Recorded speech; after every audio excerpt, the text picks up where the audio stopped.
Le Kybalion, partie 9, chapitre 6, le divin paradoxe. Les demi-initiés, reconnaissant la non-réalité relative de l'univers, s'imaginent qu'ils peuvent défier ces lois. Ce sont des sots insensés et présomptueux qui vont se briser contre les écueils et que les éléments déchirent à cause de leur folie. Le véritable initié, connaissant la nature de l'univers, se sert de la loi contre les lois, du supérieur contre l'inférieur, et par l'art de l'alchimie, il transmute les choses viles en des choses précieuses, c'est ainsi qu'il triomphe. La maîtrise ne se manifeste pas par des rêves anormaux, des visions et des idées fantastiques, mais par l'utilisation des forces supérieures contre les forces inférieures, en évitant les souffrances des plans inférieurs en vibrant sur les plans supérieurs. La transmutation, non pas une négation présomptueuse, est l'épée du maître. Tel est le paradoxe de l'univers résultant du principe de polarité qui se manifeste quand le tout commence à créer. Il faut le suivre ponctuellement, car il établit la différence entre la demi-sagesse et la sagesse.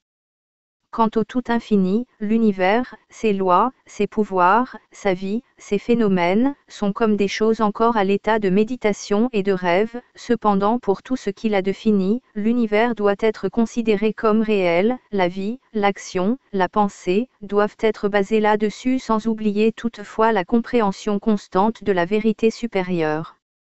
Tout, cependant, doit obéir à ses propres plans et à ses propres lois.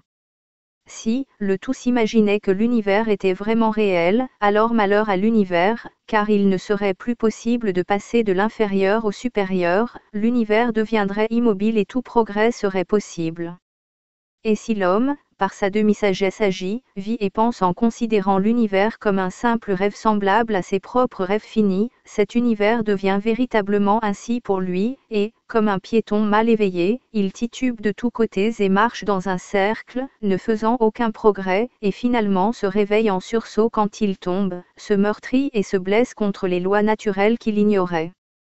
Gardez constamment votre esprit dirigé vers l'étoile, mais que votre regard soit toujours dirigé sur vos pieds, sinon vous tomberez dans la fange parce que vous regardez en l'air. Rappelez-vous bien le divin paradoxe. En même temps l'univers était n'est pas. N'oubliez jamais les deux pôles de la vérité, l'absolu et le relatif. Méfiez-vous des demi-vérités. Ce que les hermétistes connaissent comme la loi du paradoxe n'est qu'un aspect du principe de polarité. Les écritures hermétiques sont pleines de références sur l'apparition du paradoxe dans la considération des problèmes de la vie et de l'être. Les maîtres préviennent constamment leurs élèves contre l'erreur souvent commise d'oublier l'autre côté de toute question.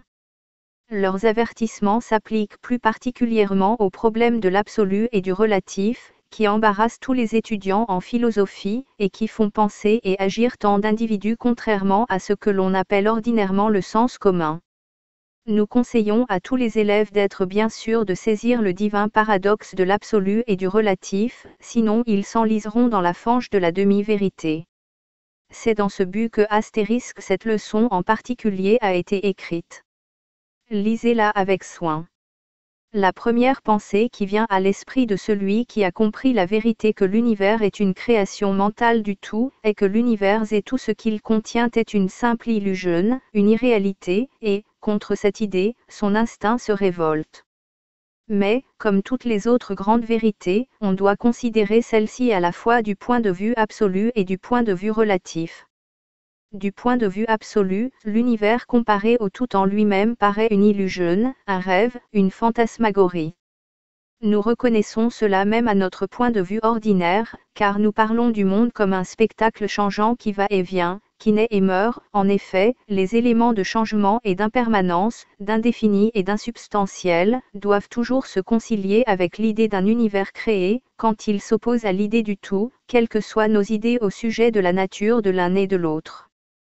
Philosophes, métaphysiciens, savants et théologiens, tous acceptent cette idée, et on la retrouve dans toutes les formes des pensées philosophiques et des conceptions religieuses, aussi bien que dans les théories des différentes écoles de métaphysique et de théologie. Ainsi les enseignements hermétiques ne prêchent pas l'insubstantialité de l'univers dans des termes plus énergiques que ceux qui vous sont familiers, bien que leur manière de présenter le sujet puisse paraître quelque peu étonnante. tout ce qui a un commencement et une fin doit être faux et irréel. L'univers subit également la règle dans toutes les écoles de la pensée. Du point de vue absolu, il n'y a rien de réel que le tout, de quelque terme dont nous puissions nous servir pour y penser ou pour discuter le sujet. Que l'univers soit créé de matière ou qu'il soit une création mentale dans l'esprit du tout, il est insubstantiel, non durable, il est une chose de temps, d'espace et de changement. Nous voudrions que vous compreniez parfaitement ce fait avant d'établir votre jugement sur la conception hermétique de la nature mentale de l'univers. Pensez un peu aux autres conceptions, quelles qu'elles soient, et vous verrez que ce que nous avons dit est vrai pour la moindre d'entre elles. Mais le point de vue absolu nous montre seulement une face du tableau, l'autre face est le point de vue relatif. La vérité absolue a été définie, les choses est telles que l'Esprit de Dieu les connaît, tandis que la vérité relative a été décrite, les choses telles que la plus haute raison de l'homme les comprend. Ainsi, pour le tout, l'univers doit être irréel et illusoire, il doit être un simple rêve ou le résultat d'une méditation. Au contraire, pour les esprits finis qui sont une partie de cet univers et qui le contemplent à travers leurs facultés mortelles, l'univers est absolument vrai et doit être considéré comme tel. En reconnaissant le point de vue absolu, nous ne devons pas commettre la faute d'ignorer ou de nier les faits et les phénomènes de l'univers tels qu'ils se présentent à nos facultés mortelles. Nous ne sommes pas le tout, ne l'oubliez pas. Nous reconnaissons tout que la matière existe pour nos sens, nous faisons fausse route si nous ne le reconnaissons pas. Et cependant nos esprits finis comprennent parfaitement ce dicton scientifique que la matière n'existe pas. Si l'on se place au point de vue scientifique, ce que nous appelons matière est considéré comme une agglomération d'atomes, lesquels atomes sont même un groupement d'unités de force appelées électrons ou ions, vibrant sans cesse et tournant constamment. Poussons une pierre avec le pied, nous percevons le contact, elle nous semble parfaitement réelle, bien que nous sachions ce qu'elle est vraiment. Mais souvenez-vous que notre pied qui perçoit le contact par l'intermédiaire de notre cerveau est également de la matière, constituée également d'électrons et que par conséquent c'est aussi de la matière qui constitue notre cerveau. D'ailleurs si notre esprit n'existait pas, nous ignorerions à la fois l'existence du pied et de la pierre. L'idéal que l'artiste ou le sculpteur tente de reproduire dans la pierre ou sur la toile lui apparaît tout à fait réel. Il en est ainsi dans l'esprit de l'auteur ou du tragédien des caractères qu'il s'efforce de décrire ou d'interpréter pour que d'autres puissent les reconnaître. Et s'il en est ainsi dans le cas de nos esprits finis, quel devra être le degré de réalité dans les images mentales créées dans l'esprit de l'infini? Oh, mes amis, pour les mortels, cet univers de mentalité est bien réel en vérité, c'est le seul que nous soyons destinés à connaître jamais, bien que dans lui, nous passions d'un plan à un autre plan, d'un degré supérieur à un degré supérieur encore. Pour le connaître plus complètement, comme le prouve notre expérience actuelle, nous devons être le tout lui-même. Il est vrai que plus haut nous nous élevons dans l'échelle, plus près nous approchons de l'esprit du Père, plus apparente devient la nature illusoire des choses finies, mais ce n'est que lorsque le tout nous rappellera à lui que ces choses finies nous apparaîtront inexistantes. Ainsi nous ne devons pas succomber à l'illusion. Maintenant que nous reconnaissons la nature réelle de l'univers, cherchons à comprendre ces lois mentales et efforçons-nous de les utiliser dans le but d'obtenir le meilleur effet possible pour notre progrès dans la vie, quand nous quitterons un plan pour nous élever à un plan supérieur de l'être. Les lois de l'univers ne sont pas moins des lois d'acier à cause de leur nature mentale. Tout excepté le tout est régi par elles. Ce qui est dans l'esprit infini du tout n'est réel à un degré inférieur que parce que la réalité elle-même fait partie de la nature du tout. Ainsi ne vous croyez pas isolés ou abandonnés, nous faisons tout partie de l'esprit infini du tout, personne ne peut nous porter atteinte, nous n'avons personne à craindre. Aucun pouvoir en dehors du tout ne peut nous influencer. Nous trouverons tout un monde de confort et de sécurité dans cette réalisation quand nous l'aurons acquise. Dormons en paix, bercés dans le lit de l'abîme, nous reposant avec sécurité dans le sein de l'océan de l'esprit infini, qui est le tout. Dans le tout nous vivons et nous agissons vraiment. La matière n'est pas moins matière pour nous, quand nous agissons sur le plan physique, bien que nous sachions qu'elle est simplement formée d'un agrégat d'électrons, de particules de force, vibrant avec rapidité et tournant les unes autour des autres pour former des atomes, ceux-ci à leur tour vibrant et tournant pour former des molécules, lesquelles, en s'assemblant, donnent des volumineuses masses de matière. La matière n'est pas encore moins matière, quand nous poussons plus loin l'enquête et crue la doctrine hermétique nous enseigne que la force dont les électrons ne sont que des unités est simplement une manifestation de l'esprit du tout et, comme toutes les autres choses dans l'univers, est de nature purement mentale. Quand nous sommes sur le plan physique, nous devons reconnaître ces phénomènes, nous pouvons contrôler la matière, comme tous les maîtres le font à un plus ou moins haut degré, mais nous devons le faire en utilisant les forces supérieures. C'est folie de nier l'existence de la matière sous son aspect relatif. Nous pouvons nier son empire sur nous-mêmes, à juste titre d'ailleurs, mais nous ne devons pas l'ignorer dans son aspect relatif, aussi longtemps que nous agissons sur son plan. Les lois de la nature ne deviennent pas non plus moins constantes ou moins effectives quand nous les connaissons pour de simples créations mentales. Elles sont en pleine puissance sur les divers plans. Nous maîtrisons toujours les lois inférieures en appliquant des lois supérieures et de cette manière seulement. Mais il nous est impossible d'échapper à la loi ou de nous passer entièrement d'elle. Seul le tout peut échapper à la loi, et cela parce que le tout est la loi elle-même d'où dérivent toutes les autres lois. Les maîtres les plus avancés peuvent acquérir les pouvoirs attribués ordinairement aux dieux des hommes. Il existe d'innombrables grades dans notre existence, dans la grande hiérarchie de la vie, le pouvoir qui leur est attribué peut dépasser celui des maîtres supérieurs et atteindre un degré insoupçonné des mortels, mais, même grands, les maîtres, même les êtres supérieurs doivent obéir à la loi et rester rien aux yeux du tout. Ainsi, ces êtres supérieurs, dont les pouvoirs sont plus considérables que ceux conférés par les hommes à leurs dieux, étant dominés et assujettis à la loi, imaginez-vous la présomption de l'homme mortel, de notre race et de notre grade, quand il ose considérer les lois de la nature comme irréelles, imaginaires et illusoires, parce qu'il est parvenu à comprendre cette vérité que les lois sont de nature mentale et de simple création mentale du tout. Ces lois que le tout considère comme des lois gouvernantes ne doivent pas être niées ou méprisées. Aussi longtemps que l'univers durera, il leur sera assujetti, car l'univers existe en vertu de ces lois qui constituent sa charpente et qui le soutiennent.